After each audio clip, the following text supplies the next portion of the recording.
4 గంటల నుండి ఇప్పుడు కేవలం 1 గంట మిగిలి ఉంది. సరిగ్గా 4 గంటలకు ICCC ఏదైతే కోఆర్డినేషన్ సెంటర్గా వ్యవహరిస్తుందో ఇక్కడ నుండి ఒక మెసేజ్ ఇవ్వడం జరుగుతుంది.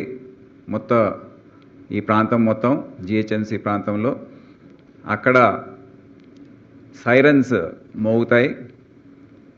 అంటే వార్ సైరన్స్ అనేది దాదాపు 55 సంవత్సరాల తర్వాత దాని వాడకం అనేది ఇప్పుడు అవసరం పడింది కనుక అవి సరైన స్థాయిలో అందుబాటులో లేనందువల్ల ట్రాఫిక్ మొబైల్స్, ఇండస్ట్రియల్ సైరన్స్ ఏవైతే అందుబాటులో ఉన్నాయో అన్నీ కూడా ప్రతి జంక్షన్లో వారిని స్టేషన్ చేసి 2 నిమిషాల పాటు ఈ సైరన్ అనేది మోగుతుంది. ఈ సైరన్ మోగిన సందర్భంలో ప్రజలు ఏ విధంగా వ్యవహరించాలి అనేది వారిని కొద్దిగా మెంటల్గా మానసికంగా ఈ సన్నాహక చర్య అనేది తీసుకోవడం అనేది దీని ఉద్దేశం.